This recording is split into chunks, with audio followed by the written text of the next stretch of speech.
Have you ever looked in the mirror and thought, is this really it? Is this all that's left for me now? Maybe your children are grown, your career has slowed down or ended, and your daily routine feels a little, well, too routine. That spark you once had might feel like it's flickering. And it's okay to admit that. Life after 60 can feel like standing at a crossroads, but what many people don't realize is that it's also one of the most powerful starting points you'll ever have. Because here's the truth, just because you've turned 60, or 65 or 70, doesn't mean your story is winding down.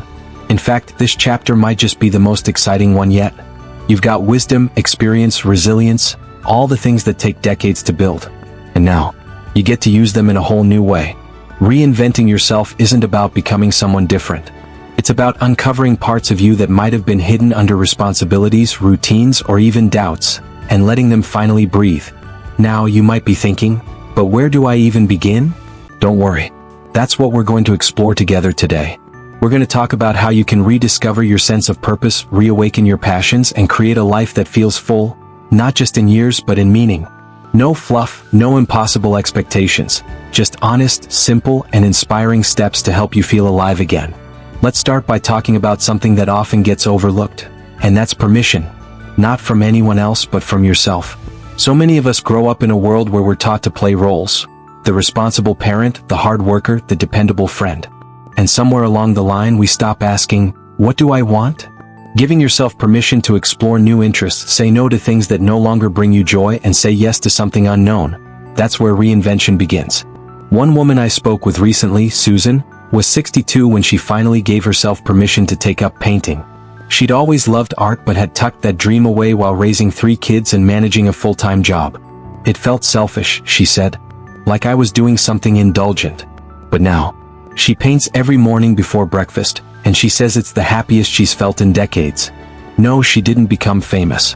But that's not the point. She feels more like herself than she has in years. And that's what matters. So here's a question for you. What have you always wanted to do but kept pushing aside? Maybe it's dancing, writing, learning a new language, or simply spending more time in nature. Write it down. Say it out loud. Let it come to the surface. This isn't about achieving something grand. It's about reconnecting with what makes you feel you. Next, let's talk about the power of small, consistent change. Reinventing yourself doesn't require a grand gesture. You don't need to sell everything and move across the world, unless, of course, you want to. It's the little things that truly transform a life. Waking up with a new intention.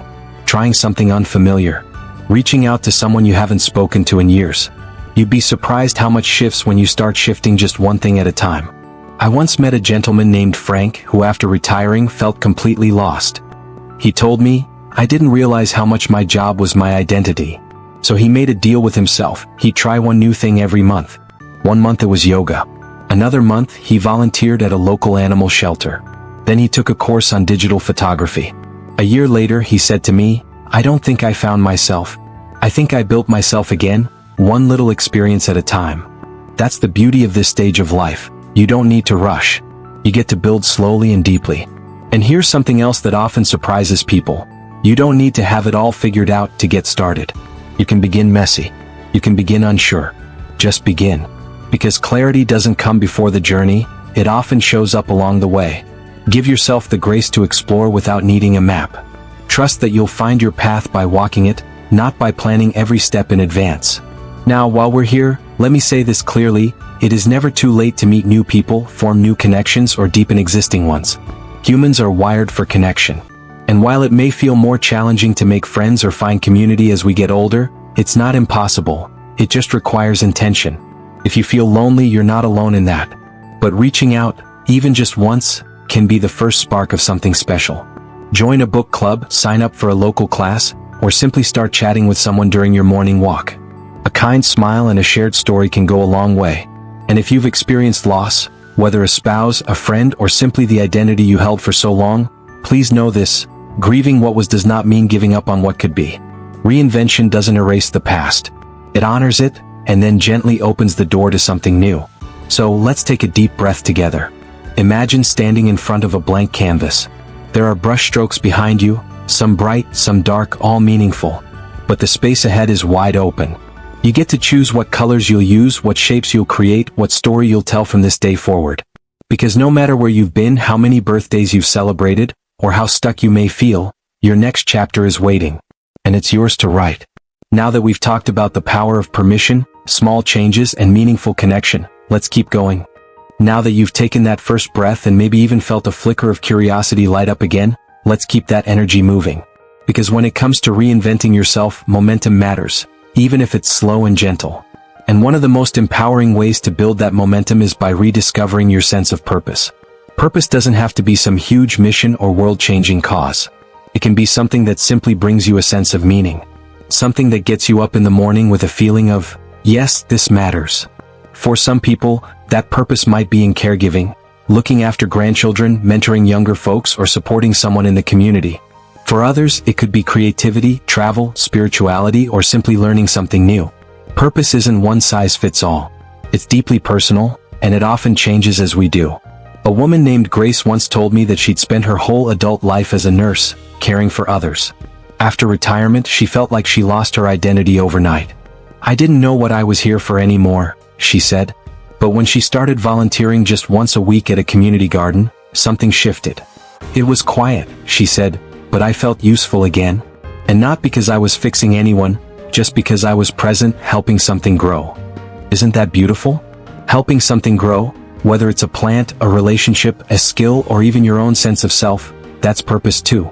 And you don't need a perfect plan to find it. You just need to stay open to what feels good and true. Pay attention to what gives you energy, even in small amounts. That's your compass. Now let's talk about something else that makes a world of difference. Taking care of your body, not just for health, but for confidence and joy.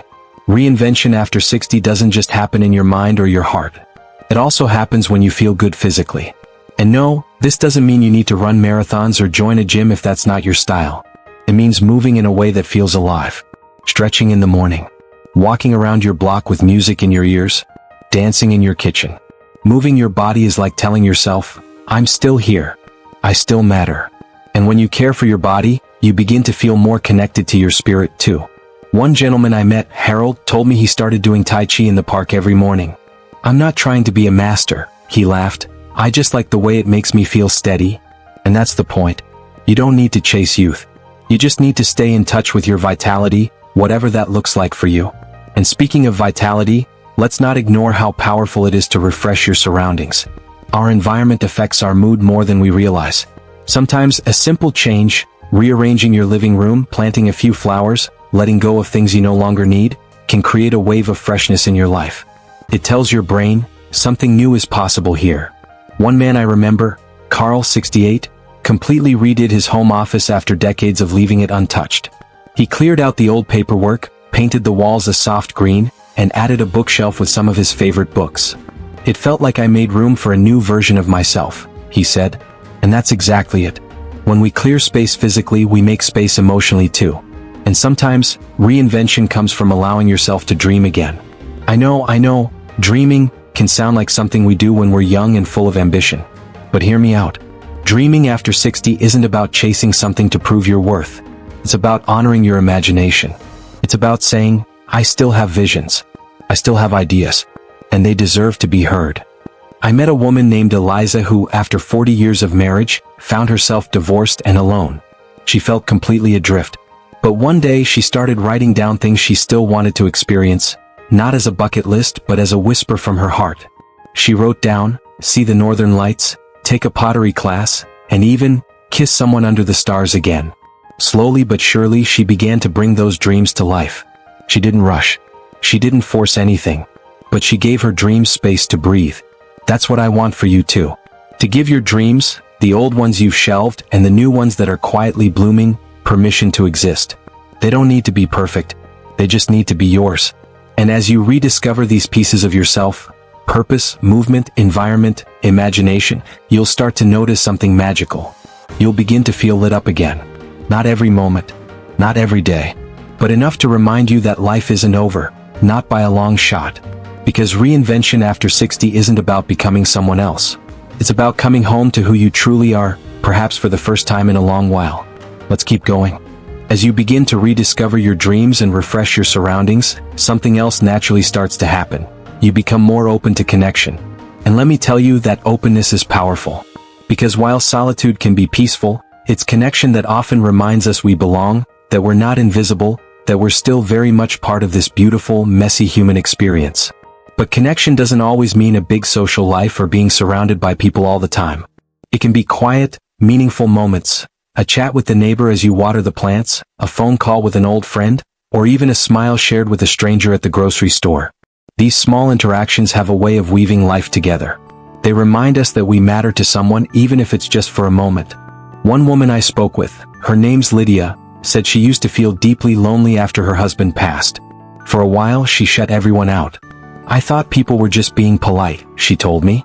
I didn't think anyone truly cared. But one day her granddaughter asked her to join a local book club, and although Lydia was nervous, she went. I didn't even care much about the book, she laughed, but sitting in that room sipping tea and listening to people talk about their lives, I remembered how good it felt just to be with others. And that's what I want you to remember too. You don't have to navigate this chapter alone. Whether it's through clubs, classes, volunteering, or just being more present in daily life, human connection is one of the most healing and revitalizing forces we have. It doesn't erase grief or hardship, but it softens it. It brings light back in. Now, let's talk about another kind of connection, the one you have with yourself. Because while it's great to rediscover purpose, get moving, refresh your environment, and reconnect with others, none of that truly sticks unless you're also tuning into your own inner voice. Sometimes, especially after decades of putting others first, raising kids, building careers, supporting spouses, it becomes easy to lose track of what you actually want, what you truly need. And so this stage of life can become a gentle unfolding, a return to your own center. Maybe that means spending quiet mornings journaling or taking long walks to clear your mind. Maybe it means letting yourself feel all the things you've tucked away, sadness, joy, regret, hope, without judgment. You've lived a lot of life. You've seen beauty and pain, and you carry wisdom most people haven't even earned yet. So give yourself space to be real, to process, to breathe. A man I once met, Raymond, said he started writing letters to himself every Sunday. Not emails, not typed out thoughts. Real, handwritten letters. I write about what I'm feeling, what I'm hoping for, he told me. Sometimes I write to the younger me. Sometimes to the man I hope to become. But either way, it's a way of being honest. It keeps me grounded. That kind of practice doesn't just help you stay connected to yourself. It helps you move forward with clarity. When you understand your own needs, it becomes easier to say yes to what nourishes you, and no to what drains you. You begin to set better boundaries. You become more gentle with your energy. And slowly you find yourself living more deliberately, not just reacting to the world but shaping it in a way that reflects who you are now. And you know what else happens when you tune into yourself like that? You start to shed old labels. The ones that never really fit or maybe no longer apply. You begin to see that you're not just a parent or a retiree or someone's partner. You are still evolving, still growing, still capable of creating new chapters, bold, quiet, messy, beautiful chapters, however you choose to write them. That's where the real magic of reinvention lives. Not in becoming someone else, but in becoming more fully yourself. And it's funny, when you begin living from that place, people notice. You might find that others are drawn to your energy, your peace, your sense of joy.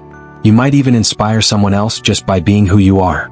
That's the ripple effect of living authentically. You never know whose life you'll touch simply by honoring your own. So maybe you pick up a paintbrush after decades. Maybe you take up hiking or cooking or learning a new language. Maybe you write poems or start gardening or just spend more time laughing. The what doesn't matter nearly as much as the why, and if your why is simply because it makes you feel alive, then that is reason enough. I know that not every day will feel easy. Some days you'll question everything. Some days you might feel stuck or discouraged. That's okay. Reinvention isn't about constant forward motion. It's about allowing yourself to be in the process, to try, to stumble, to rest, and to try again. You've made it this far, not by accident, but by courage, by love, and by strength you may not even realize you had. And now you get to choose how the next chapter unfolds. Let's keep going. There's something really special about this point in life. It's not the end of the road, not by a long shot. It's more like arriving at a quiet, open clearing after a long walk through the woods. You can finally stop, look around, and say, all right, where do I want to go next? That freedom, that space to breathe and choose again, is one of the greatest gifts of this stage. And the best part? You get to shape it on your terms. See, reinvention doesn't require grand gestures. You don't have to move across the country, launch a new business, or become someone entirely different, unless you want to. Sometimes the most powerful reinventions come from simple shifts. Waking up with more intention, setting aside time for joy, letting go of what no longer serves you, or saying yes to something just because it makes you smile. And if you ever wonder whether it's too late to start fresh, remember this: people all over the world are doing it every day. There are 70-year-olds picking up dancing for the first time, grandparents starting YouTube channels, widows and widowers falling in love again, retirees volunteering, mentoring, creating, learning, and thriving.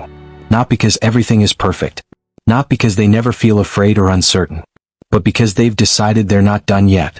That choice, to keep moving forward, to stay open, is everything. But let's be honest, there will be voices both inside and outside of you that whisper doubts. What's the point? You're too old for this. People your age don't do that. And to those voices, I want you to say this: I hear you, but I'm choosing to live anyway. You don't need to prove anything to anyone. Reinvention isn't about being impressive. It's about being true. It's about waking up and feeling proud of the life you're creating. A life that reflects who you really are, not just who you've been told to be. And you know what's amazing? Every time you take even a small step toward that truth, you build momentum. A walk becomes a routine. A conversation becomes a friendship. A quiet moment becomes clarity. These little steps build on each other, like pebbles creating a path beneath your feet, guiding you gently toward a more joyful, authentic life. I spoke recently with a man named Harris, 68, who had always dreamed of playing piano. But he kept telling himself, "It's too late. My hands aren't what they used to be. I'll never be good enough." One day, his granddaughter asked him to teach her "Twinkle Twinkle Little Star" on her toy keyboard. He couldn't say no. So he looked it up, practiced in secret for a week, and played it for her with trembling fingers. "She clapped like I was a rock star," he said, tearing up. That moment changed everything. I realized it's not about being perfect. It's about doing the thing. And that's really the heart of it. Reinvention isn't a race. It's a return. A return to the person you've always wanted to be, the version of you that might have gotten lost under responsibility or routine or other people's expectations. But that version of you is still in there, waiting, hoping, ready. Maybe you start with just 10 minutes a day to do something for yourself. Maybe you set a goal that excites you even if it scares you a little too. Maybe you reach out to someone you've lost touch with, or walk a new path in the park, or sign up for a class that makes you feel curious again. Each of these is a step forward. Each is a small act of courage. And listen, if no one has told you lately, I want you to know, you are allowed to change. You are allowed to grow. You are allowed to become new again. Because this life, it's not over. Not even close. There are still songs to sing. Still places to see. Still stories to write and love to feel and laughter to share. The world may move fast, but your journey unfolds in its own perfect rhythm. And every morning you wake up, every breath you take, is a reminder that you still get to choose how you live. So today I invite you to say yes, to yourself, to your dreams, to this beautiful season of becoming. And if this video has sparked even the tiniest light in your heart, I hope you'll carry it with you. Let it remind you that you're not alone. There's a whole world of people reinventing their lives after 60. And we're cheering for each other, supporting each other, growing together. I'd love to hear your thoughts in the comments. What dream have you been holding on to? What small change are you excited to make? Let's create a space here where we lift each other up, where every story, including yours, is seen and valued. If this message spoke to you, go ahead and give the video a like and consider subscribing to the channel. We share more content just like this, stories, advice, and encouragement for living your best life no matter your age. Because you deserve joy. You deserve peace. You deserve a life that lights you up. Here's to living boldly, loving fully, and becoming more you than ever before. You've got this. We believe in you. And we'll see you in the next video.